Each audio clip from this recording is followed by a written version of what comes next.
공감대의 법칙. 상대방과 감정적인 공감대를 형성하라. 그 사람이라는 건 참 미묘한 존재입니다. 어떤 때는 알 수 없는 존재고, 연구해보면 또 그 원리와 원칙에 따라 들어맞는 게 또 사람인데, 이 사람이라는 게 때로는 자신의 목적 달성을 위해서 수단 방법을 가리지 않는다는 거죠. 그래서 상대방을 설득해서 자기 이야기나 자기 목적에 동조시키기 위해서는 수단 방법을 가리지 않는다는 거예요. 그래서 어떤 경우는 이제 매너를 어기면서 무례함과 이기심을 가지고 나에게 접근할 때도 있다는 것입니다. 그런데 진정으로 상대방이 나에게 동조하기를 원한다면은 배려가 있어야 되는 거죠. 배려. 상대방의 입장에서 그 사람을 배려해 줘야 된다. 자, 그래서 인간의 모든 행위는 무언가를 바라는 데서부터 비롯된다라고 하는 것입니다. 이거 이제 미국의 심리학자였던 그 오버스트리트가 자신의 저서 인간의 행위를 지배하는 힘이라는 책에서 그런 주장을 했는데요. 인간의 행동은 마음속의 욕구에서 비롯된다. 그렇기 때문에 사람을 움직이는 최선의 방법은 먼저 상대방의 마음속에 강한 욕구를 불러일으키는 것이다. 장사를 할 때도 가정이나 학교에서도 또 정치할 때도 사람의 마음을 움직이고자 하는 사람은 이 말을 잘 기억해 두라. 이것을 할 수 있는 사람은 만인의 지지를 얻을 수 있지만 그렇지 못한 사람은 한 사람의 지지를 얻는데도 실패하고 말 것이다. 이거 아주 생활 철학적인 그런 심리학적인 말이네요. 그러니까 어떤 사람을 만나서 대화를 나누거나 또 어떤 사람, 조직에서 사람들을 이끌어갈 때, 리더의 입장이 됐을 때 사람을 움직이는 그런 최선의 방법은 뭐냐면은 그 사람의 마음속에 강한 욕구를 불러 일으켜 준다는 거죠. 강한 욕구, 욕망을 불러 일으켜 줬을 때 그 사람의 마음이 움직이기 시작한다는 것입니다. 자, 그래서 상대방을 설득하기 위해서는 먼저 상대방의 입장을 배려해야 된다. 상대방의 입장을 충분히 배려해서 그가 진정으로 원하는 게 뭔지, 진정으로 무엇을 원하는지를 파악해야 된다라고 하는 것입니다. 남을 설득한다. 남을 설득한다. 특별히 이제 이 세일즈맨들 같은 경우는 그 설득을 해야 되는데요. 설득이 굉장히 중요하죠. 협상과 설득. 이 설득을 한다는 거는 그 마음을 움직인다는 건데, 그 사람의 마음을 움직인다는 건데, 상대편의 입장에 서서 상대편의 그 감정에 공감하고 같은 입장이 되는 것이 이게 기본적인 태도란 말이에요. 응? 상대의 입장에 서서 상대의 감정에 공감하고 같은 입장이 되는 것이 이 설득을 위한 기본 태도다 하는 거죠. 그래서 사람들은 흔히 상대방이 이론적으로 논리적으로 자신의 말을 반박하면은 이론적으로 논리적으로 설득하려고 한단 말이에요. 근데 이렇게 이런 상태가 지속돼 가지고서는 설득은커녕 마음을 얻을 수가 없는 거죠. 그러니까 감정적인 이해가 먼저 앞서야 된다는 것입니다. 인간이 태어나서 이제 사회생활을 하게 됩니다. 물론 이제 산속에 들어가서 혼자 사는 사람도 있지만 그것은 이제 극소수고 보통 일반 사람들은 이제 사회생활을 하게 되는데 사람과 사람 간의 만남, 인간관계, 사회활동을 하게 된단 말이에요. 그래서 인간관계의 최고의 목적은 성공이라는 건데 성공. 인간관계에서 성공을 거두지 못하는 사람들, 루저. 왜 실패할까? 이걸 연구해 보면은 대부분은 이론적인 설득에 그쳤다는 거죠. 이론적으로, 논리적으로 자꾸 설득을 하려고 그러다가 거기에서 넘어지고 상대방의 입장에서 생각하지 않았다는 거예요. 상대방의 입장에서 생각을 해줘야 되는데 거기까지 가지 못했다. 그 인생사가 내 뜻대로 되는 게 아니고 특별히 이제 비즈니스를 한다든가 사회활동하다 보면 내 생각하고 다른 경우도 많고 그러니까 설득을 해야 될 경우가 많잖아요. 설득을 해야 될 경우에는 설득이라고 하는 것은 이 감정의 일방 통행에 의해서 이루어지는 게 아니다라는 거죠. 이 진정한 마음에 교류가 있어야 서로가 주고받는 교류가 있어야 이 설득이라는 것이 완성된다라고 하는 것입니다. 그래서 이 설득을 위한 대화가 효과를 거두지 못하는 것은 이 상대방의 미묘한 감정의 흐름을 제대로 이게 캐치를 못했다는 거죠.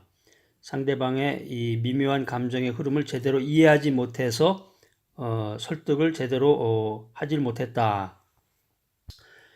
상대방이 무슨 생각하는지도 모르고 그냥 계속 자기 주장만 한다. 이거 바보죠, 이거. 어리석은 일입니다.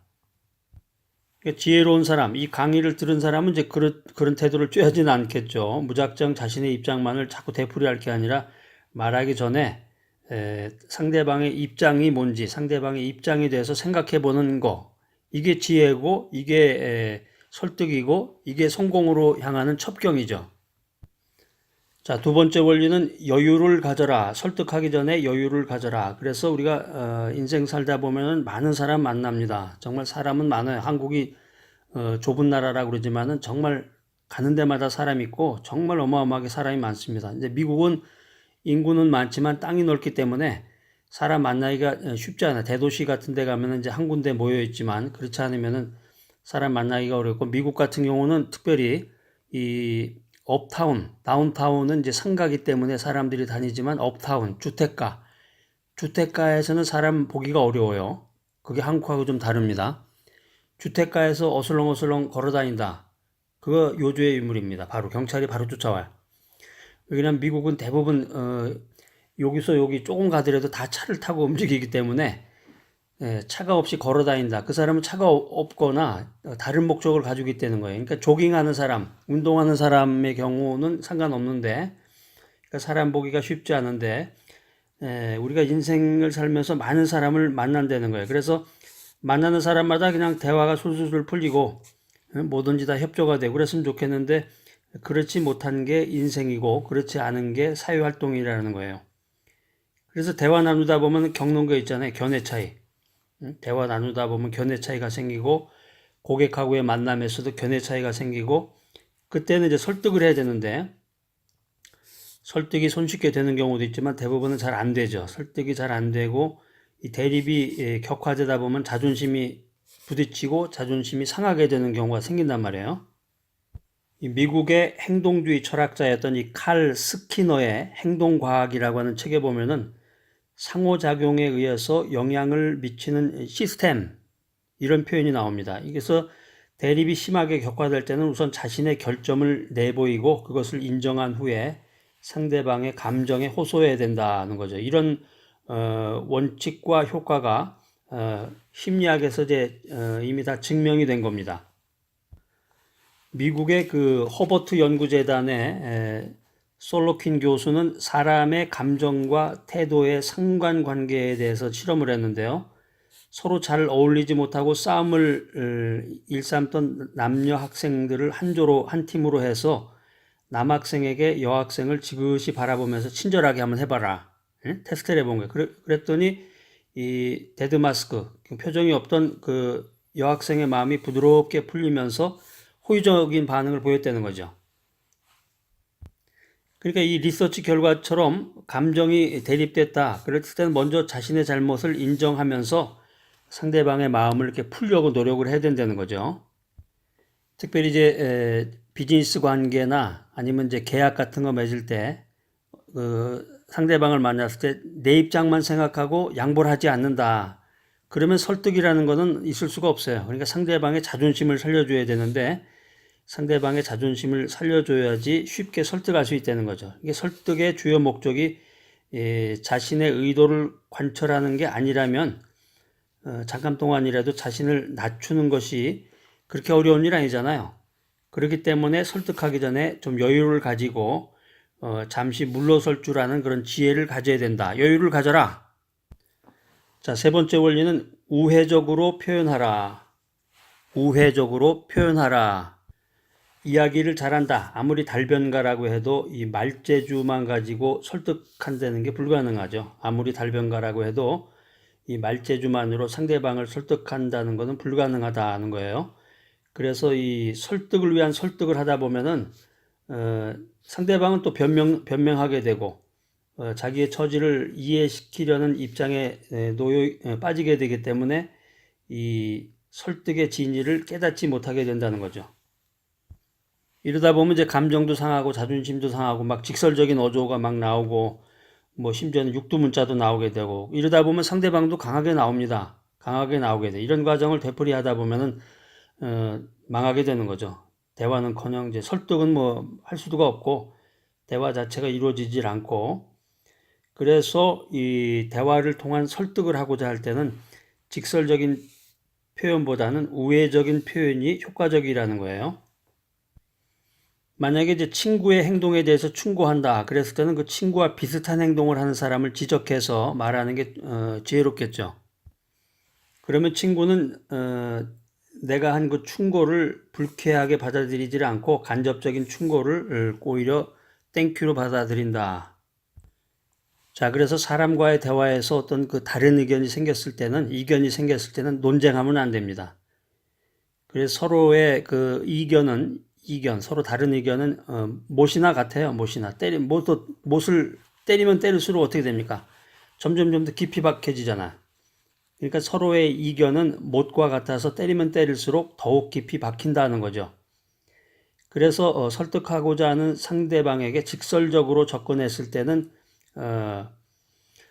바로 반박이 나오기 때문에 설득이 어려워지고 대화 자체가 힘들어진다는 것입니다.